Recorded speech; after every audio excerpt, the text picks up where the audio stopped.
You want to know what really gets under my skin? You used to be just a friend of our family. You were just a business partner. I made you a part of our family. The atmosphere inside the arena was absolutely suffocating with anticipation. Monday Night Raw had been advertised as a monumental episode, one of those rare broadcasts where you could feel the weight of history pressing down on every moment, every segment, every breath taken by the performers and the audience alike. The crowd had been buzzing with electric energy from the opening bell, sensing that something extraordinary was going to unfold before their very eyes.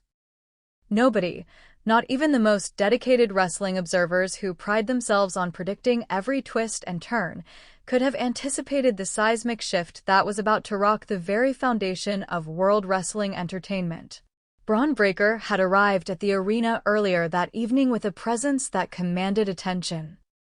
The Intercontinental Champion carried himself with the confidence of wrestling royalty, which he absolutely is, being the son of Rick Steiner and nephew of Scott Steiner. The Steiner legacy runs deep in professional wrestling history, a bloodline of powerful, dominant athletes who have left an indelible mark on the industry. But Bron has always been determined to forge his own path, to create his own legacy separate from the considerable shadows cast by his famous relatives. He's spoken about it in interviews, about the pressure and the privilege of carrying that name, about wanting to be known as Bronn Breaker first and as Steiner second. His championship reign as Intercontinental Champion had been nothing short of spectacular. Week after week, month after month, Bron had defended that title with a ferocity and skill that reminded veterans of the glory days when the Intercontinental Championship meant something truly special, when it was considered the workhorse title, the championship that the best in-ring performers competed for with everything they had. Breaker had elevated the title back to that level of prestige through his performances, his athleticism, and his sheer determination to prove that he belonged at the top of the WWE mountain. But tonight felt different. There was something in Bron's expression as cameras caught him backstage, something in the way he held that championship belt, something in his eyes that suggested a storm was brewing beneath that confident exterior. Wrestling fans have learned over the years to read these subtle signs, these little tells that performers give off when something significant is about to happen. The way Bron's jaw was set, the intensity in his gaze, the almost protective way he clutched that Intercontinental Championship, it all pointed toward something momentous. The show progressed through its opening segments, each one building upon the last, creating layers of drama and storyline development that kept the audience engaged and invested. But everyone was waiting for something more, something bigger, something that would justify the level of hype and anticipation that had been building for days leading into this particular episode of Raw. Social media had been ablaze with speculation about what might happen, with rumors and theories flying in every direction, but none of them came close to what was actually about to transpire. Then the music hit. Roman Reigns' entrance theme thundered through the arena's sound system, that distinctive sound that has become synonymous with dominance, with power, with the tribal chief himself. The crowd's reaction was immediate and visceral, a mixture of boos and cheers that created a wall of sound so intense it seemed to shake the very structure of the building. Roman Reigns has that effect on people. He's simultaneously one of the most hated and most respected figures in all of professional wrestling, a man who has held the WWE in the palm of his hand for years, whose championship reigns have been measured in years rather than months. But Roman wasn't alone. Of course, he wasn't alone. The tribal chief never travels without his special counsel, without the wise man who has guided him to unprecedented heights of success and dominance. Paul Heyman emerged alongside Roman, his presence adding an additional layer of gravitas to the moment. Heyman is one of the greatest minds in wrestling history, a man whose silver tongue and brilliant strategic thinking have helped shape the careers of countless superstars.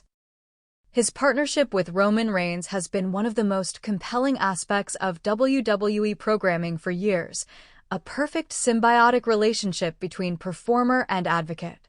The two of them made their way to the ring with the slow, deliberate pace of men who know they control everything, who understand that the audience waits for them and not the other way around.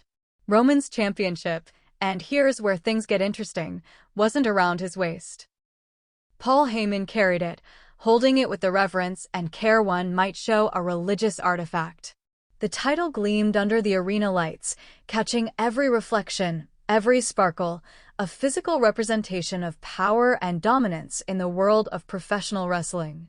They entered the ring and Heyman immediately called for a microphone, his movements practiced and precise from decades of performing this exact ritual. The crowd was still making noise, still reacting to Roman's presence, but Heyman stood there patiently, waiting for the perfect moment to begin speaking, understanding the rhythm and flow of live television better than perhaps anyone else in the industry. When he finally spoke, his voice carried that distinctive quality that Heyman has perfected over his long career, part carnival barker, part intellectual lecturer, part hype man, all compelling. He began talking about Roman's dominance, about the tribal chief's unparalleled reign at the top of WWE, about how no one could touch him, how no one could defeat him, how the entire roster lived in a shadow. These weren't new claims. Heyman had made similar proclamations countless times before, but there was something different about his delivery tonight, an extra edge of arrogance, an additional layer of dismissiveness toward everyone who might dare to challenge Roman's supremacy.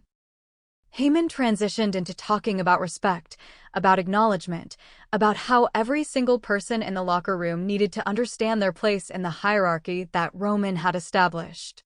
He spoke about championships and what they meant, about how titles were merely accessories to Roman's greatness rather than the source of it. The crowd booed lustily at this, but Heyman simply smiled, that knowing smile of his, feeding off their negative reaction like fuel. Then he pivoted, and this is where things started to get truly interesting. Heyman began talking about the Intercontinental Championship, about how it was a fine title with a storied history, but ultimately just another stepping stone for those who aspired to one day reach the level where Roman Reigns existed. He talked about the current champion, about Bronn Breaker, with a mixture of acknowledgement and condescension that only Heyman can perfectly balance. The camera cut to backstage where Bronn Breaker was watching on a monitor, his Intercontinental Championship over his shoulder, his expression hardening with every word Heyman spoke. You could see the muscles in his jaw working, see his hands clenching into fists, see the fire building behind his eyes. Whatever was about to happen, Bronn Breaker was clearly ready for it. Back in the ring, Heyman continued his promo, building toward something, though what exactly remained unclear. He spoke about legacy and family, about living up to names and expectations, about the difference between being good and being great. Roman stood beside him, silent and imposing, his presence alone enough to dominate the scene without saying a word. The tribal chief has mastered the art of the silent reaction, of conveying volumes through a simple expression or stance. Then, without warning, Bronn Breaker's music hit. The sound exploded through the arena, immediately shifting the energy in the building. The crowd erupted in a roar of approval and excitement. Whatever was about to happen, the confrontation everyone sensed was coming was finally here. Bron emerged at the top of the entrance ramp, his Intercontinental Championship held high above his head, a statement of pride and defiance. He stood there for a moment, letting the crowd reaction wash over him, letting the moment breathe, before beginning his walk toward the ring. His pace was measured, confident, the walk of a man who had absolutely nothing to fear from the two men waiting for him. As Bron made his way down the ramp, the camera captured the expressions of everyone involved. Roman's face showed a mixture of amusement and interest, as if Breaker was an unexpected development that might. It was the kind of strategic thinking that veterans spend years developing, but here was Bronn Breaker, relatively early in his main roster career, executing it perfectly. Roman Reigns looked at the championship being offered to him, then up at Bron's face, searching for some sign of deception or trap. The silence in the arena was deafening now, everyone waiting to see how the tribal chief would respond to this unprecedented situation. Paul Heyman moved closer to Roman, whispering something urgently in his ear, clearly trying to counsel his client on the best course of action. Bronson Reed's music suddenly hit, and the arena's confusion multiplied exponentially. The massive superstar emerged at the top of the entrance ramp, his expression showing clear shock at what he was witnessing in the ring. Reed had been involved in his own storylines, his own feuds, but the sight of Bronn Breaker apparently handing over his championship to Roman Reigns had clearly caught him off guard. The camera captured his face perfectly, mouth slightly open, eyes wide, the universal expression of someone who cannot believe what they're seeing. Reed stood at the top of the ramp, not moving toward the ring, just watching, just trying to process like everyone else in the building. His presence added another layer of complexity to the situation, another witness to this historic moment, another person who would be affected by whatever happened next. Back in the ring, Roman Reigns finally moved. He looked at Heyman, then back at Bron, then down at the championship belt being offered to him. Slowly, deliberately, he reached out and took the Intercontinental Championship from Bronn Breaker's hands. The crowd exploded in a mixture of reactions: boos, cheers, gasps of shock, people simply unable to process what they were witnessing. Roman held the championship, looking at it, feeling its weight in his hands. Paul Heyman was beside him, speaking rapidly, though we couldn't hear what he was saying over the crowd noise. The wise man's body language suggested he was uncertain about this development, which was remarkable in itself. Heyman is rarely caught off guard, rarely appears unsure of the best move to make.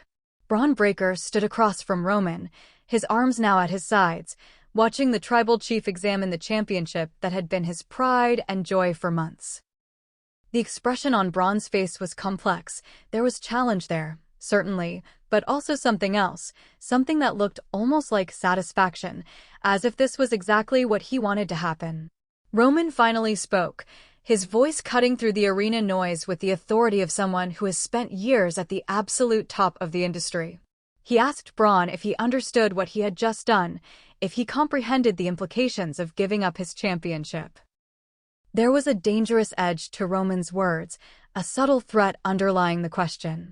Bron responded immediately, saying that he understood perfectly, that this was exactly what he wanted.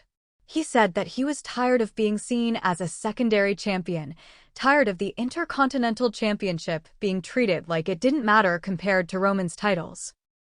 By giving it to Roman, he was forcing the tribal chief to either elevate its importance or admit that he wasn't the all-encompassing dominant force he and Heyman claimed him to be. The brilliance of this strategy was becoming clear to everyone watching. Bron had put Roman in a position where he couldn't win. If Roman accepted the championship and held it, he was essentially validating Bron's challenge and admitting that the Intercontinental Championship mattered enough for him to hold it. If he rejected it and handed it back, he would be admitting that there were titles beneath his concern, which would undermine the narrative that he was the absolute pinnacle of WWE. Paul Heyman clearly recognized the trap as well. His expression showed a mixture of respect for the strategic thinking and concern about the position his client had been put in. Heyman began speaking, trying to find a way out of the situation, trying to reframe the narrative in a way that would benefit Roman. But before he could fully articulate his thoughts, Roman raised a hand, silencing him. The tribal chief looked at the Intercontinental Championship in his hands one more time, then at Bronn Breaker, then out at the crowd. You could see him processing, calculating, trying to find the best move in this unexpected chess match. The entire arena waited with bated breath for his decision. Roman Reigns did something that shocked everyone for the second time in this segment. He draped the Intercontinental Championship over his shoulder, alongside where his other title would normally rest. The visual was striking, the tribal chief now holding Bronn Breaker's championship, claiming it as his own. But the look on Roman's face suggested this wasn't a simple acceptance. There was something more dangerous there, something that promised future consequences. He spoke directly to Bron, saying that if this was what Breaker wanted, then this was what he would get. Roman said he would hold the Intercontinental Championship, but not because Bron challenged him to, but because it was always his to take whenever he wanted it. He said that every championship in WWE existed in his shadow, that he was simply claiming what was already his by right as the tribal chief. Bron smiled at this response, a cold, knowing smile that suggested he had gotten exactly the reaction he wanted. He told Roman that now the tribal chief would have to defend that championship, would have to live up to its legacy, would have to prove he could actually handle the responsibility. And if Roman couldn't, if he failed to elevate the Intercontinental Championship the way Bron had, then everyone would see that the tribal chief's dominance was built on perception rather than reality. The crowd was absolutely electric now, the implications of this exchange sinking in. Bronn Breaker had just forced Roman Reigns into a storyline, into a situation, into a corner using nothing but words and strategic thinking. It was a masterclass in promo work and character development, showing that Bron wasn't just a powerhouse athlete, but also someone who could hang with the best talkers in the business. Roman's expression darkened further. He stepped closer to Bron, the two men now face to face, the Intercontinental Championship hanging between them like a physical representation of the challenge that had just been laid down. For a moment, it seemed like physical violence might erupt, like Roman might simply attack Bron for his audacity. But then Roman stepped back.